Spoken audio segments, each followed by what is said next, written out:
Bienvenue sur Africa 24 dans cette nouvelle édition du Morning News. Voici les titres. Après sa condamnation par contumace par la justice de son pays, la Côte d'Ivoire, Charles Blé Goudé annonce qu'il intentera plusieurs recours, notamment auprès de la Cour pénale internationale. Le gouvernement nigérien se félicite des chiffres de la croissance économique en constante amélioration. La croissance est désormais de 6,3%. L'analyse et le décryptage à suivre dans ce journal. Et l'Église adventiste du Tchad, à 50 ans, retour sur les actions humanitaires menées auprès des personnes défavorisées. Mais tout d'abord, l'actualité au Zimbabwe avec les transferts de fonds via mobile en forte augmentation, une hausse de 91% au troisième trimestre 2019 dans ce pays qui tente depuis plusieurs mois de lancer le dollar local. Le Zimbabwe qui avait abandonné sa monnaie en 2009 au profit du dollar américain à la suite d'une forte inflation. Le Zimbabwe demeure toujours empêtré dans une crise économique et financière qui a provoqué le départ de millions d'habitants.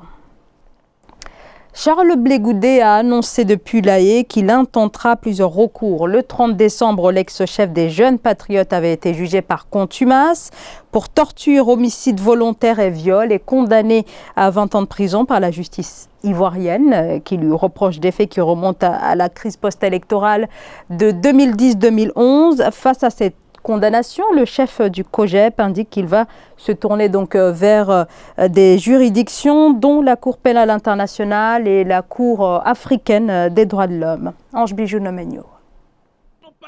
Charles Blé Goudé monte au créneau et donne sa réplique. Pour faire appel de sa condamnation à 20 ans de prison par la justice ivoirienne, l'ex-chef des Jeunes Patriotes a décidé de saisir la Cour européenne, la Cour africaine et la Cour pénale internationale. C'est dans une vidéo diffusée sur Internet qu'il a fait passer son message. Après concertation avec mes avocats, j'ai décidé de saisir les institutions suivantes. La Cour africaine des droits de l'homme, la Cour européenne des droits de l'homme et la Cour pénale internationale afin que force revienne au droit. Dans son message à la nation, Charles Blé Goudé a également lancé un appel aux chefs religieux et coutumiers pour résoudre la crise qui le lie au pouvoir. Il a de nouveau demandé une rencontre avec le président ivoirien Alassane Ouattara. Je tends toujours la main au président Alassane Ouattara. Cette requête que je formule et à laquelle je tiens sera actée par un courrier officiel que la direction de mon parti, le COJEP, portera aux autorités de mon pays dans les jours à venir. Charles Blé Goudé a été condamné par la justice ivoirienne pour torture, homicide volontaire et viol. Les faits qui lui sont reprochés remontent à la crise post-électorale ivoirienne de 2010 et 2011. Il écope également d'un mandat d'arrêt et 10 ans de privation de ses droits civiques. L'accord de paix avance trop lentement. Le constat sans appel du secrétaire général des Nations Unies sur la situation au Mali, le désarmement et la décentralisation parmi les dispositions pas encore pleinement appliquées. Un processus de paix qui piétine près de 5 ans après la signature de l'accord d'Alger. Ange Bijou Nomenyo. Alors qu'elle est critiquée de toutes parts, l'ONU, Organisation des Nations Unies, donne son avis sur la crise qui sévit actuellement au Mali. Pour le secrétaire général de l'ONU, Antonio Guterres, il est déplorable de voir que l'insécurité continue de grandir dans le pays. Les réformes politiques engagées depuis 2015 ne donnent rien de concret et l'accord de paix signé au cours de la même année n'a jamais été appliqué. Je suis préoccupé par les retards persistants dans la mise en œuvre de l'accord de paix. La nouvelle détérioration de la situation sécuritaire au Mali et dans la région du Sahel dans son ensemble est alarmante.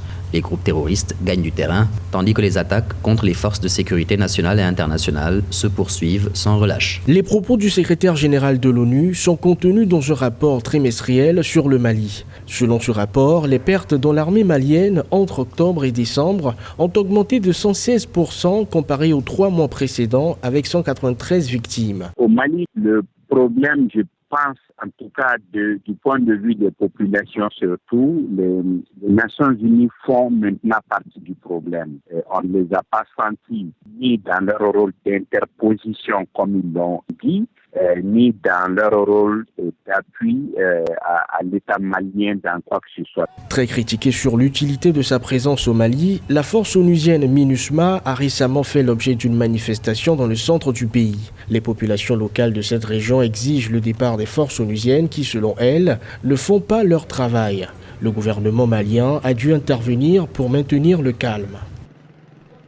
Les Burkinabés de l'étranger devraient pour la première fois participer au scrutin de 2020 depuis leur pays de résidence. Ce vote a été maintes fois évoqué mais reporté en 2010 puis en 2015. On parle de 2,6 millions d'électeurs potentiels et l'enregistrement a démarré ce samedi. Le point avec Siamlo Victoria Sedji.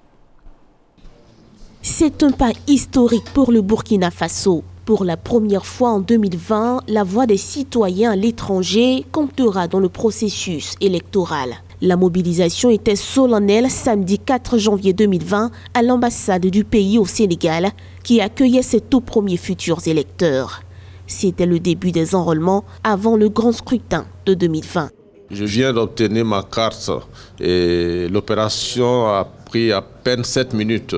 Et j'invite les uns et les autres justement à suivre cet exemple qui est citoyen. C'est un sentiment de fierté qui m'anime ce matin. Cela traduit l'importance accordée et la prise en compte de l'opinion des Burkinabés vivant à l'étranger. Avant la présidentielle, de nombreux voiles nécessitent d'être levés. Entre autres, l'absence de carte consulaire parmi les documents de vote. Pour l'opposition, cette disposition entrave les droits fondamentaux des citoyens. Son usage étant très répandu au sein de la diaspora. C'est une question qui, à mon sens, est réglée. Elle a été réglée par la loi. Personne n'est insensible à ce débat. Mais donnons-nous les moyens. Nous travaillons avec, bien sûr, toute l'attention nécessaire pour que ces documents également soient des documents authentiques avec une traçabilité. Le rôle vraiment de la CENI, c'est technique, c'est accompagner pour que les choses se passent bien. Et comme la CENI, dans sa composition, est toujours tripartite, c'est-à-dire que la société civile se retrouve, la majorité et l'opposition se retrouvent, on peut dire que les gens ne doivent pas craindre. L'enrôlement prendra fin le 26 janvier. D'après le ministère des Affaires étrangères du Burkina Faso, les Burkinabés de la diaspora sont estimés à 11 millions. Au Sénégal, ils sont environ 6 000. Une croissance qui s'est accélérée au Niger entre 2018 et 2019, année au cours desquelles elle est passée de 5,2% à 6,3%, une performance en lien avec celle du secteur agricole, une croissance donc forte, mais est-elle suffisamment inclusive? C'est là toute la question. Analyse avec Amenedji.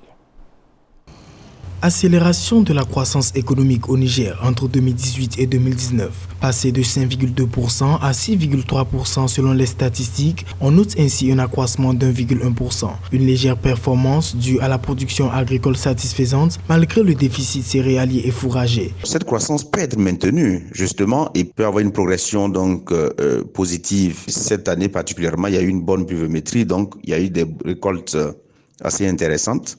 Mais il ne faut pas oublier aussi l'exploitation des ressources naturelles. L'or et tout récemment avec les puits de pétrole qui sont découverts. La production agricole au Niger a contribué de 2018 à 2019 à l'amélioration de la situation budgétaire par l'ampleur des investissements considérables dans les projets structurants, la mobilisation satisfaisante des recettes ainsi que la bonne gestion financière. Le Fonds monétaire international estime que cette dynamique pourrait à long terme porter la croissance économique jusqu'à 7% d'ici 2025. Cela est bien possible en dépit du contexte sécuritaire difficile. La République du Niger accorde environ 18% des recettes budgétaires à la sécurité. Un aspect important à ne pas négliger, il y a un assainissement du climat des affaires qui permet d'attirer plus de capitaux internationaux.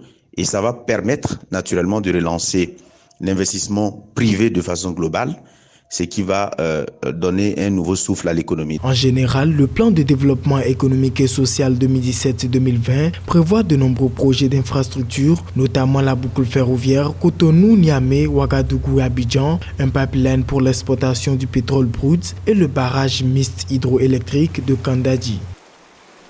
Dans l'actualité également, cette attaque dans le nord-est du Kenya, attaque perpétrée dimanche matin par des miliciens du groupe terroriste somalien Al-Shabaab contre une base militaire opérée par des forces américaines et kenyanes à Lamu, près de la frontière somalienne. Un responsable kényan indique que l'attaque a été repoussée, sans toutefois préciser s'il y a eu des victimes.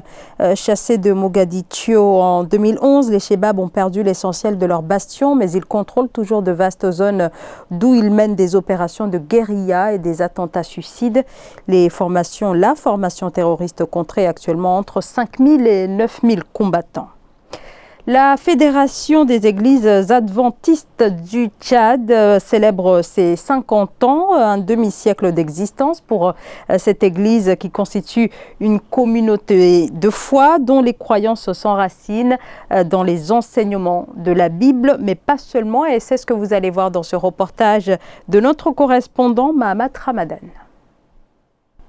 Au Tchad, l'Église adventiste fête ses 50 ans au service de l'évangélisation, de la cohabitation pacifique et du développement social. Une occasion pour les fidèles de l'Église de faire un bilan rétrospectif de leurs activités religieuses et de projeter de nouvelles perspectives pour accompagner les autorités dans leur politique liée au bien-être des populations. Notre première réalisation, qui demeure de loin la plus grande, c'est l'impact qu'apporte le message biblique que nous prêchons. Ce message qui bannit la haine, qui prône l'amour, qui encourage le vivre ensemble, qui éduque dans les bonnes pratiques de l'hygiène, et j'en passe. En 5 décennies, l'Église adventiste a construit 29 établissements scolaires qui ont formé près de 160 000 jeunes, 4 hôpitaux et une école des soins infirmiers pour venir en aide aux populations vulnérables. Ces structures confessionnelles sont laïques et ouvertes à tous citoyens sans distinction. 2 ministères qui avaient une importance pour l'Église, c'est l'éducation et c'est la santé. À ce but, on a fondé cet hôpital pour servir les pauvres, les souffrants, pour suivre l'exemple de Jésus de la Bible, ici, Issa du Coran. En fait, l'hôpital s'est engagé à importer les médicaments pour la tuberculose, pour le VIH, avant que l'État du Tchad les a disposés gratuitement. L'hôpital s'est engagé pour prendre ces cas en charge. Pour rappel, l'Église dispose également d'une agence adventiste d'aide et de développement qui œuvre depuis 2003 en faveur de la sécurité alimentaire, de l'hygiène et de l'assainissement, ainsi que la prise en charge sanitaire de la malnutrition à travers le pays. Ce journal a été réalisé par l'ensemble de la rédaction. Merci de votre fidélité. Dans un instant, une nouvelle édition de l'actualité sur Africa 24.